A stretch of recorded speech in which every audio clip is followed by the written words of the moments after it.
Assalamualaikum warahmatullahi wabarakatuh. Jumpa lagi dengan saya, Rina Kusumaningrum. Pada kesempatan kali ini, kita akan mempelajari materi proyek kreatif dan kewirausahaan pada materi membuat proposal usaha.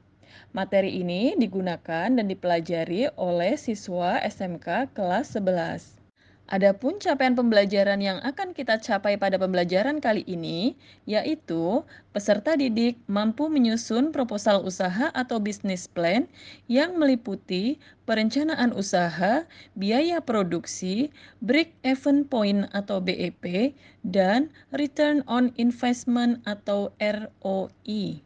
Selanjutnya, tujuan pembelajaran kali ini adalah yang pertama, melalui pengamatan dan informasi video PPT Canva, peserta didik mampu memahami konsep proposal usaha secara mandiri dan bernalar kritis. Yang kedua, melalui video pembelajaran atau tutorial menyusun proposal usaha, peserta didik mampu menyusun proposal usaha atau bisnis plan secara sistematis yang meliputi perencanaan usaha, biaya produksi, break-even point atau BEP, dan return on investment atau ROI secara mandiri, kreatif, gotong royong, dan bernalar kritis. Adapun indikator ketercapaian pembelajarannya, yang pertama, peserta didik mampu mengidentifikasi bagian-bagian proposal usaha. Yang kedua, peserta didik mampu menyusun proposal usaha atau bisnis plan secara sistematis yang meliputi perencanaan usaha, biaya produksi, break-even point atau BEP, dan return on investment atau ROI. Langkah selanjutnya, sebelum kita menyusun proposal usaha atau bisnis plan, sebaiknya kita menyusun perencanaan usaha terlebih dahulu. Perencanaan usaha meliputi yang pertama adalah nama perusahaan. Buatlah nama perusahaan yang memiliki filosofi tertentu ataupun harapan yang ingin kita capai untuk usaha kita ke depannya. Kemudian yang kedua adalah lokasi perusahaan. Tulislah lokasi perusahaan atau alamat lengkap yang merupakan alamat lokasi perusahaan kita berdiri. Kemudian yang ketiga, komoditi yang akan diusahakan. Dan yang keempat, konsumen yang akan dituju. Kemudian yang kelima, pasar yang akan dimasuki atau segmentasi pasar yang akan kita pilih untuk menjadi pasar sasaran kita nantinya. Yang keenam, partner yang akan diajak kerjasama ataupun investor yang nanti akan kita berikan proposal usaha yang kita buat. Kemudian yang ketujuh, personil yang dipercaya untuk menjalankan usaha. Kemudian yang kedelapan, jumlah modal yang diharapkan dan yang saat ini tersedia. Dan yang kesembilan, peralatan yang perlu disediakan. Berikut adalah contoh produk usaha atau komoditi yang biasa diusahakan oleh masyarakat di sekitar kita. Coba tebak, pada slide berikut ini ada 4 gambar usaha yang sedang berjalan. Usaha apa sajakah yang ada pada slide tersebut? Betul sekali. Yang pertama adalah usaha dalam bidang kuliner. Kemudian yang kedua adalah usaha dalam bidang fashion. Kemudian yang ketiga adalah usaha dalam bidang industri perikanan. Dan yang keempat adalah usaha dalam bidang industri atau pembuatan sepatu. Dari beberapa gambar tersebut, dapat kita simpulkan bahwa untuk menjalankan usaha, tentulah kita membutuhkan modal untuk kita dapat menyediakan peralatan maupun bahan baku yang nanti akan kita gunakan untuk menjalankan usaha kita tersebut. Ada baiknya sebelum kita mempelajari tentang pengertian proposal usaha, kita perlu mengetahui terlebih dahulu apa manfaat maupun tujuan dari kita menyusun proposal usaha. Adapun manfaat maupun tujuan dari kita menyusun proposal usaha adalah untuk menghimpun modal. Tentu saja, sebelum kita akan menjalankan sebuah usaha, tentu hal pertama yang perlu kita persiapkan adalah permodalannya. Adapun sumber permodalan yang pertama adalah modal dapat berasal dari tabungan pribadi kita sendiri. Akan tetapi, jika tabungan pribadi kita dirasa masih kurang, maka sumber yang kedua adalah dengan melakukan pinjaman ke lembaga keuangan.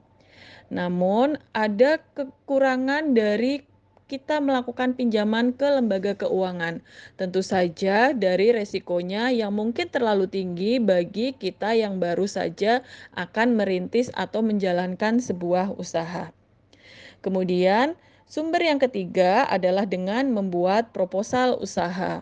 Dengan membuat proposal usaha, kita dapat menawarkan untuk menjalankan usaha bersama dengan pihak lain sebagai investor pada usaha kita. Jika kita bekerja sama dengan pihak lain ataupun investor yang kita ajak untuk kerjasama, tentu saja nanti akan ada kesepakatan atau sistem bagi hasil dari keuntungan yang nanti akan didapatkan. Hal ini pasti lebih menguntungkan dibandingkan kita memperoleh sumber permodalan dari pinjaman lembaga keuangan. Karena dengan kerjasama dengan investor, tentu saja resikonya akan tergolong rendah, di mana jika kita terdapat kerugian, pastinya nanti akan ditanggung bersama dengan pihak investor. Ataupun jika nanti ada keuntungan dari hasil usaha kita, tentulah akan dibagi sesuai dengan kesepakatan bagi hasil yang telah ditetapkan. Nah, setelah kita memahami maksud maupun tujuan dari pembuatan penyusunan proposal usaha, maka selanjutnya kita bisa mempelajari pengertian apa sih itu proposal usaha. Pengertian proposal usaha adalah permohonan yang dibuat secara tertulis dan memiliki tujuan untuk memberikan sebuah penawaran untuk melakukan usaha bersama dengan sponsor yang dituju. Proposal usaha terdiri dari dua macam. Yang pertama adalah proposal secara langsung, dan yang kedua adalah proposal tidak langsung. Proposal langsung adalah proposal yang dibuat pada umumnya. Proposal tersebut dibuat dengan tujuan untuk mengajak vendor yang lain untuk bergabung bersama usaha kita dan saling memberikan kontribusi yang berbeda antara satu dengan yang lainnya. Proposal jenis ini umumnya mengharapkan terjadinya balas jasa dan sebuah simbiosis yang saling menguntungkan antara satu pihak dengan pihak yang lainnya. Kemudian yang kedua, proposal tidak langsung adalah salah satu istilah marketing yang digunakan untuk memasarkan produk atau jasa dari usaha yang kita jalankan.